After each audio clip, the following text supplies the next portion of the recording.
Está no ar para todo o Brasil, MP Cidadão, o Ministério Público mais perto de você. E no nosso programa de hoje, nós vamos falar sobre as centrais de inquéritos. Para falar sobre o assunto e sobre o funcionamento dessas centrais, nós convidamos os promotores de justiça Marcelo Muniz, Elizabeth Felisbino e Marcos Eduardo, eles que são coordenadores da primeira, segunda e terceira centrais de inquéritos, respectivamente. Sejam bem-vindos. Eu queria começar aqui com o doutor Marcelo. Doutor Marcelo, qual é a função de uma central de inquérito e o que faz essa central? Bom, a central de inquéritos foi uma instituição criada pelo Ministério Público do Rio de Janeiro, aliás, a primeira foi no estado do Rio, no ano de 1991. Qual o fundamento da central de inquéritos? Na verdade, o Código de Processo Penal é um Código de Processo Penal anterior à Constituição. A Constituição de 88 dotou o Ministério Público de uma série de responsabilidades e atribuições. E uma delas é o controle externo da atividade policial. Da mesma forma, esse Código de Processo Penal previa que os inquéritos deveriam ser remetidos ao juiz para que o mesmo remetesse ao Ministério Público para que analisasse se havia provas para o oferecimento da denúncia ou para a continuidade das investigações. De uma maneira visionária, se percebeu que, diante desse controle externo da atividade policial e da possibilidade dessa remessa imediata ao Ministério Público, não haveria motivo para que tramitasse o inquérito diretamente ao juiz e o mesmo se fosse remetido ao MP. Ou seja, poderia se tratar através de uma central, ou seja, um conjunto de promotorias de investigação dotadas de vinculação territorial ou em razão da matéria. Essas delegacias estariam ligadas a um promotor de justiça que é titular dessa promotoria de investigação penal. Com isso, se permitiria um trâmite mais rápido e, ao mesmo tempo, uma vinculação maior da autoridade policial com o promotor de justiça e a possibilidade de fiscalização por parte do Ministério Público dessa atividade policial. Então, em 1991, através da Resolução 438, o então Procurador-Geral de Justiça, doutor Antônio Carlos de Biscaia, de maneira precursora, realizou e trouxe à lume a central de inquéritos. Doutora Elizabeth, quantas promotorias de justiça de investigação penal, as chamadas PIPs, tem na segunda central? A segunda central de inquéritos, ela é responsável pelas investigações de Niterói e São Gonçalo. E nós temos um total de 9 promotorias, sendo que 5 estão localizadas no município de São Gonçalo e 4 no município de Niterói. E, doutor Marcos, a terceira central? A terceira central ela tem duas, digamos, unidades administrativas, uma com sede em Duque de Caxias, outra em Nova Iguaçu. Em Caxias nós temos 8 PIPs e em Nova Iguaçu mais 6. Doutor Marcelo, as centrais funcionam sempre na circunscrição das delegacias, né? Como é que funciona isso? Bom, na verdade, existem dois tipos, né? As centrais elas são na circunscrição, mas existe uma divisão interna em que algumas promotorias têm ligação com distrital, como se diz, né? Em razão do local, e algumas promotorias de investigação estão interligadas a matérias. Exemplos, roubos e furtos, delegacia de homicídios. Então, essa vinculação ela é distrital. No meu caso, por exemplo, eu atuo nas promotorias do centro da cidade, são a 4ª e a 5ª DP. Mas existem outros promotores que atuam em razão da matéria tratada da investigação. Doutor Marcos, como é que funciona o catalogamento dessas informações? Bom, primeiro é importante esclarecer que a central de inquérito está vinculada a inquéritos iniciados que não sejam através de uma prisão em flagrante. Por quê? Quando se lavra um APF, ou seja, quando o crime está cometendo ou acabou de ter sido cometido, o cidadão é preso, é levado a esta mesma delegacia de polícia. Como é a situação de flagrante, ele é comunicado ao juiz, que isso é uma norma constitucional, a própria prisão dele. E isso é direcionado diretamente a uma vara criminal e, consequentemente, quem vai atuar a partir desse auto de prisão em flagrante é o promotor junto à vara criminal. Nós, da Central de Inquéritos, atuamos diretamente ligados aos inquéritos que não são iniciados por auto-prisão em flagrante. Então, é bem importante mencionar, digamos, essa divisão. Então, tudo que não é flagrante e está ligado a uma delegacia de polícia da Central de Inquérito, de uma promotoria de investigação penal. Mas eu gostaria de acrescentar que, além dos inquéritos policiais, os procedimentos podem ser iniciados também pelo próprio cidadão, através do disque denúncia, da internet, ou ele pode pessoalmente comparecer na sede da Central de Inquéritos e ali ele noticiar a prática de um crime, né? Como Quer dizer, ele não está vítima vinculado especificamente à delegacia da região? Não, a Central de Inquéritos não. Inclusive, nós temos nossos próprios procedimentos internos, chamados de procedimentos, pode ser chamado PICs, ou se não, procedimentos que ainda estão no âmbito da central e que mais tarde serão instaurados inquéritos ou não. Né? Depende do que vai ser apurado ali naquele momento. Doutora Isabel, pois não, doutor. Não, é importante mencionar que nós temos a ouvidoria do MP, que serve justamente para que seja feito esse canal entre o cidadão e o promotor de justiça, porque ele faz, pode ser ligação, e-mail ou até de forma anônima, o que não é o ideal, faz essa notícia, e essa notícia é encaminhada à ouvidoria, e a ouvidoria encaminha isso para o promotor com atribuição. Então, isso vai chegar no local onde ocorreu o crime. Pois é, isso facilita, né, doutor Marcelo, a comunicação de crimes, sobretudo em áreas onde há conflagração, onde o cidadão tem medo de represália, né? Nós assistimos o tempo todo pelas TVs, quando alguém é testemunha de algum crime, alguém presencia, né?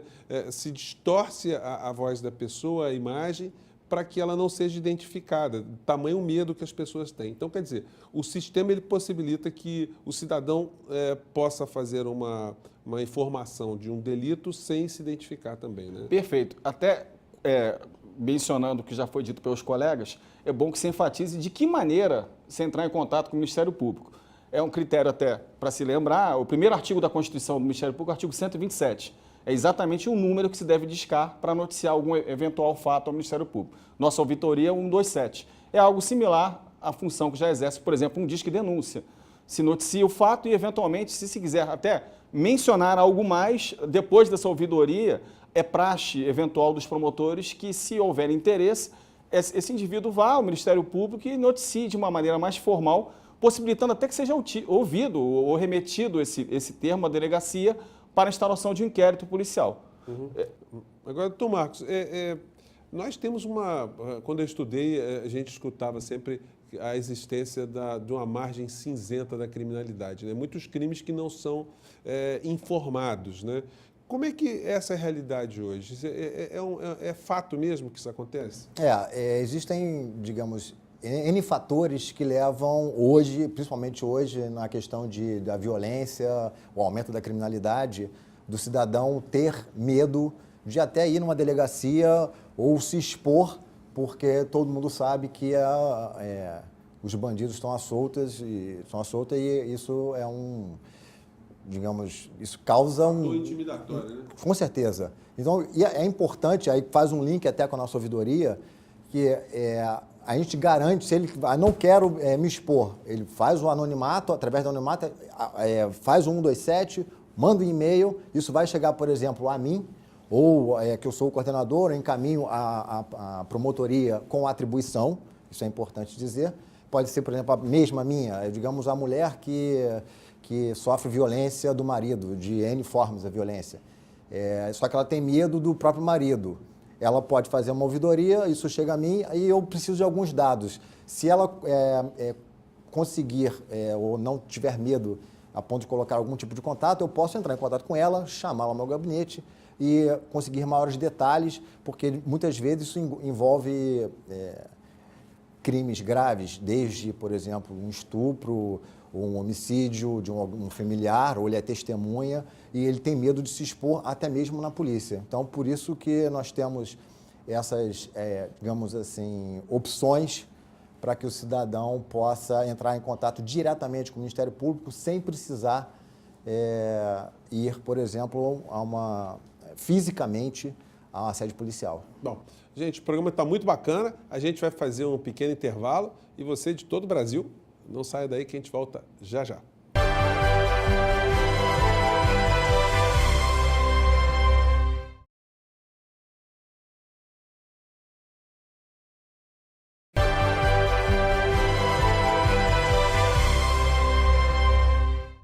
E nós estamos de volta com o MP Cidadão e o tema de hoje são as centrais de inquéritos, né? No bloco anterior, a gente já explicou como é que funcionam essas centrais de inquéritos, que são de característica muito própria do Estado do Rio de Janeiro. Outros estados, o estado que você está a nos assistir, pode não ter essa realidade. Mas aqui no Rio de Janeiro foi criada também uma plataforma digital desenvolvida pelo Ministério Público aqui do Rio e nós podemos observar aqui no nosso monitor um mapa das centrais de inquérito, né, com a mancha criminal aqui no Rio de Janeiro. Então vamos acompanhar aqui, eu vou pedir os nossos convidados aqui para nos ajudarem aqui a decifrar essa mancha. Bom, a gente falou no bloco passado, doutor Marcelo, rapidamente, eu aprendi na minha época, né, que era mancha cinzenta, né? Já mudou de cor essa mancha? Bom, na verdade, existe um termo que é utilizado na criminologia, que trata de cifra negra. Cifra negra é uma terminologia utilizada para aquelas infrações penais cometidas que não chegam ao conhecimento do Estado, ou seja, dos órgãos de repressão estatal. Isso, às vezes, faz com que esse mapeamento seja um pouco inverídico. É claro que é um instrumento muito importante para nortear a atuação do combate à criminalidade. Essas bolinhas cor de abóbora, doutor Marcelo? São os homicídios, não? São os tipos de crimes. Homicídio doloso, né? Quer dizer, aquilo ali representa, cada pontinho daquele, pelo menos um homicídio, né? Em que período nós estamos falando aí? 2014, 2015, né? Tá. Uhum. Então, quer dizer, através desse tipo de gráfico, você pode fazer uma leitura visual, mas é uma coisa impressionante, porque nesse quadro que nós estamos vendo aqui, nas áreas urbanas, parece que o homicídio está democratizado, dizendo assim, de uma forma bem terrível, né? Há uma mancha criminal em toda a cidade, a região metropolitana, né? Mas, ao mesmo tempo, há uma ênfase em alguns dados que são extremamente característicos hoje. Por exemplo, se a gente for transplantar o homicídio pela atuação no júri, a gente falava o júri de anos atrás muito romântico, daqueles crimes famosos e tal. Hoje em dia, a gente consegue perceber que os homicídios estão interligados à disputa do tráfico, da milícia, entre esses dois. Então, são locais em que, eventualmente, existe uma disputa e o homicídio hoje ele está muito interligado a esse tipo de situação. Uhum.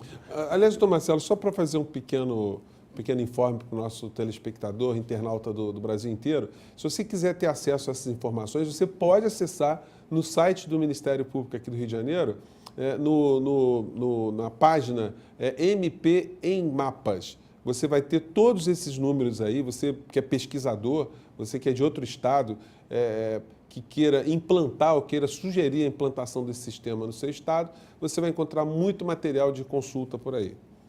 Mas eu te interrompi, doutor Marcelo.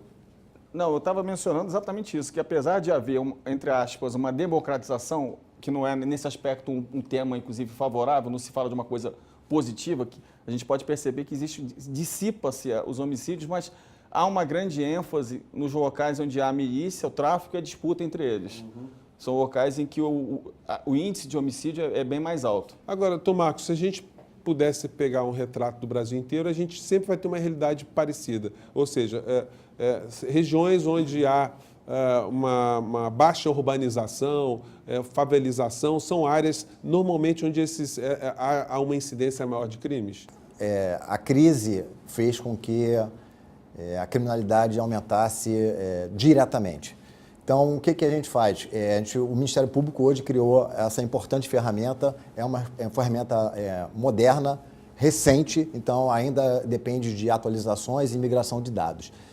Voltando ao link da subnotificação, o que o Ministério Público quer como a gente faz essa questão do mapeamento das regiões onde acontece a maior criminalidade desse ou daquele crime, é importante que o cidadão sinta-se à vontade para procurar o Ministério Público para que os mapas que trazem o retrato da criminalidade no estado do Rio de Janeiro seja o mais real e efetivo. Por quê?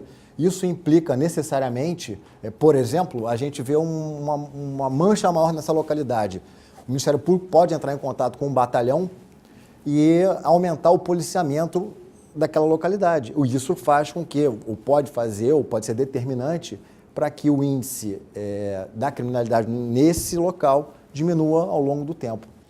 Doutora Elizabeth, catalogar essas informações todas, né, pode ser uma ferramenta muito útil que o Ministério Público oferece a outras áreas também da segurança pública, né? Com certeza. O Ministério Público, detendo essas informações, ele pode ser utilizado pela própria Polícia Militar, que inclusive tem esse mapeamento. Por exemplo, já se sabe que em Niterói, por exemplo, nós temos uma concentração muito grande, devido até à crise do aumento do crime, de crimes contra o patrimônio. E tem algumas áreas que já estão mapeadas, algumas ruas, em que a polícia tem colocado efetivo, até extra, que vem do Rio, para fazer esse policiamento diário. Em São Gonçalo, a violência doméstica tem uma incidência maior. E podemos utilizar também essa ferramenta para chegar a esses locais, porque São Gonçalo é um município onde as pessoas têm um padrão de vida mais baixo, onde tem uma miséria maior, né? E onde a violência doméstica ela é uma questão bastante preocupante atualmente. O Ministério Público tem realizado políticas nessa área muito importantes e isso ajuda muito. O mapa, esse mapeamento, ajuda muito para saber em que área atuar. Lembrando que o nosso telespectador, né, internauta, ele tem esse material, como eu já citei no bloco anterior, à disposição. Eu acho que daí podem surgir grandes linhas de pesquisa. Eu sei que é estudante, né, professor, que trabalho que eu vou fazer, está aí. Entre no MP em mapas que você vai ter muito material. Olha, o nosso tema está muito bacana, mas a gente vai ter que fazer um pequeno intervalo, mas a gente volta já já. Não saia daí.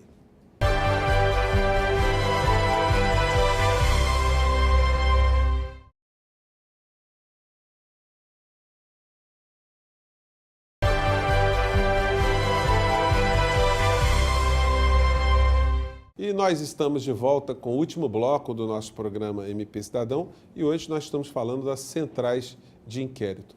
Eu queria retomar esse bloco aqui com o doutor Marcelo. Doutor Marcelo, a gente está discutindo mancha criminal, mancha preta, mancha negra, cinza, enfim, mas o fato é que a violência no nosso estado e no Brasil inteiro, ela tem crescido e, como o doutor Marcos apontou, né, nós temos uma ligação direta entre a questão econômica, ou seja, a economia está muito ruim, menos oportunidade de emprego, menos dinheiro lícito circulando, maior é o número de atos criminais, né?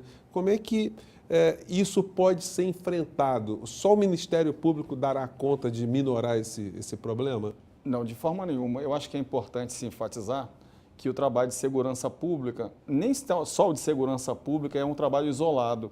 A segurança pública está interligada a outras atuações do Estado, importantes como dotar de educação, saúde, saneamento, e a segurança pública, no sentido em si próprio, também não pode ser tido de uma forma isolada.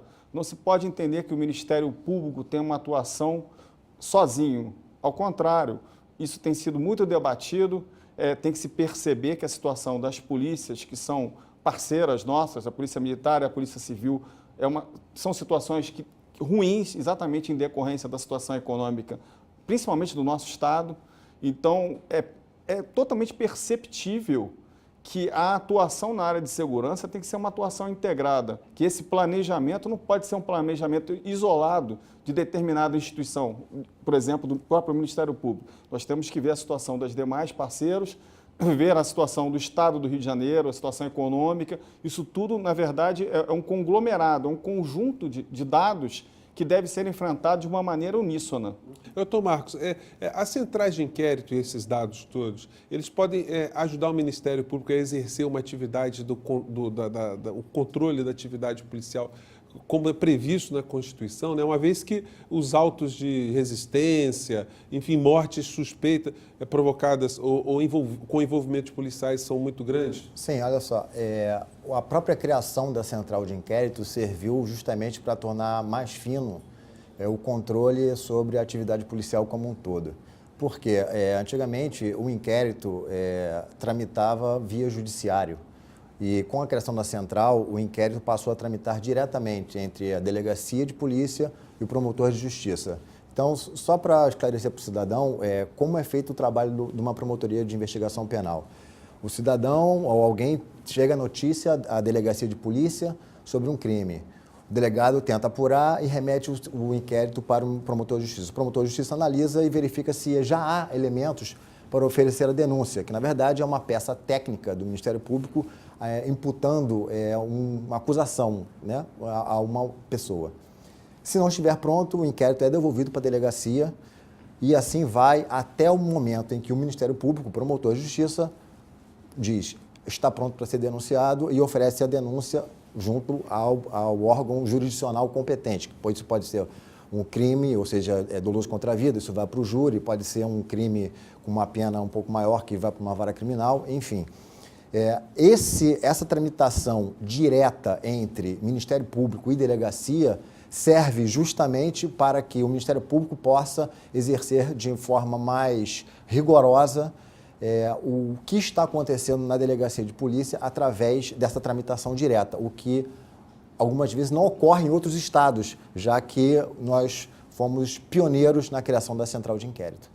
Eu queria dirigir agora uma questão para a doutora Elizabeth. Doutora Elizabeth, a gente está discutindo aqui basicamente a ponta do problema, né? Que o Ministério Público acaba ficando junto com os órgãos de segurança na linha de frente. Mas o Ministério Público pode fazer outras coisas também, né? O Ministério Público não atua só no crime. Ele tem várias áreas de atuação. E temos a tutela coletiva, por exemplo, que justamente cobra do Estado, né, uma participação efetiva, que ele aplique o orçamento, todas... Ele aplica... Pode falar, não precisa... Ele aplique o orçamento proporcionalmente, como tem que ser feito, né? Agora, é uma preocupação muito grande, hoje em dia, de que haja essa atuação conjunta, de que não fique cada promotor no seu gabinete trabalhando na sua área, não, porque isso hoje em dia não é mais possível.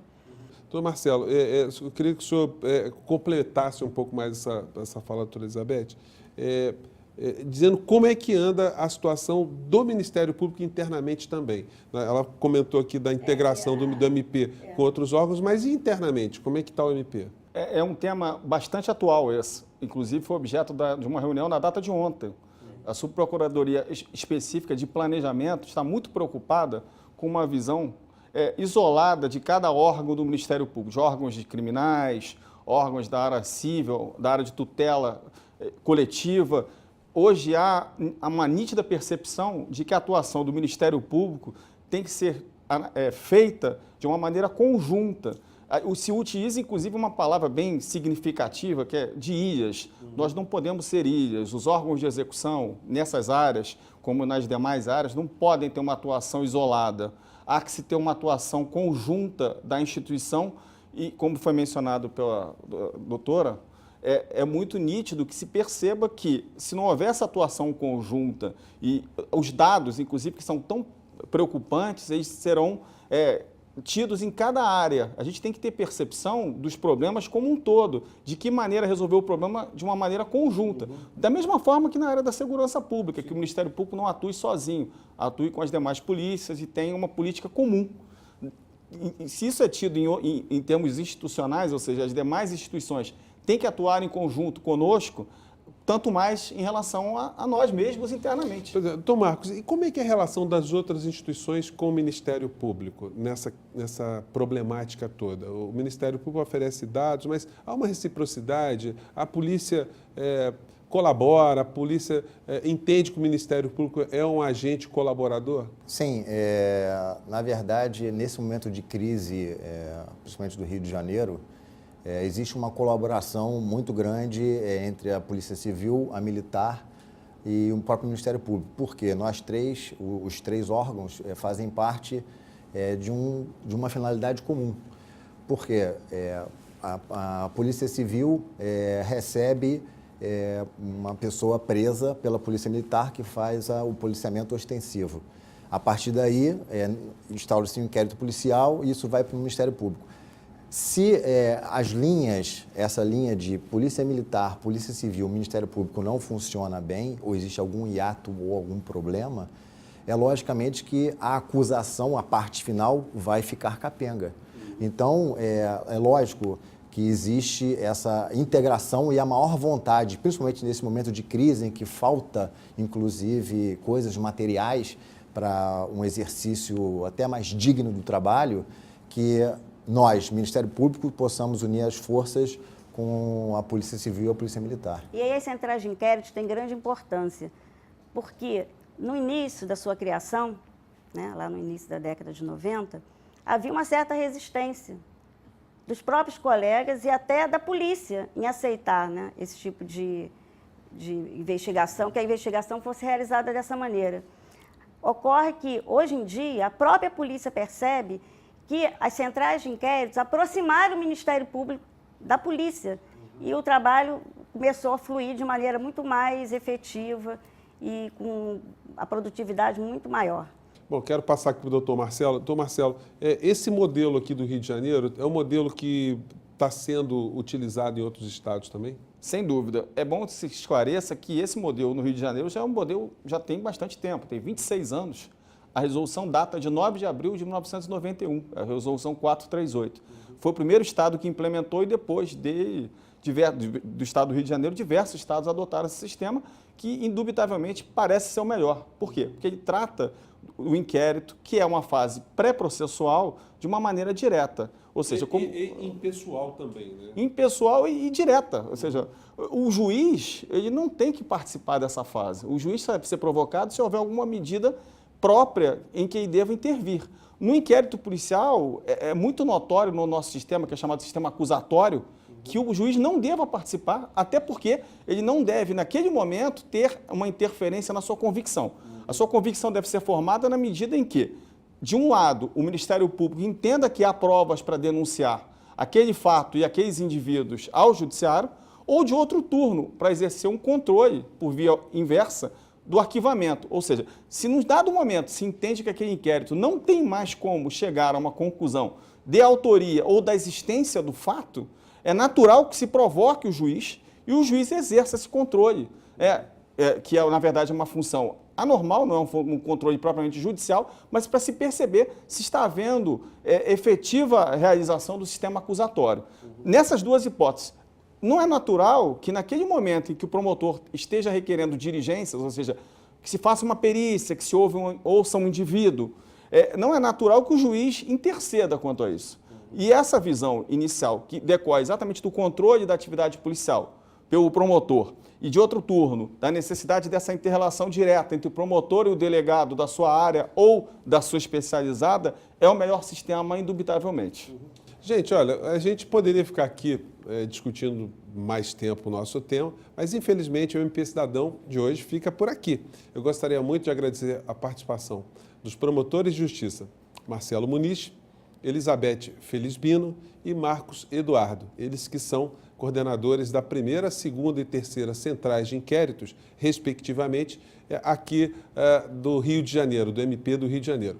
E você também pode continuar acompanhando o nosso programa, nossos debates, através de nossas redes sociais. Mandar críticas e sugestões para o nosso e-mail, que está aí na base do seu monitor, da sua tela. A gente se encontra na nossa próxima semana. Um grande abraço e até lá.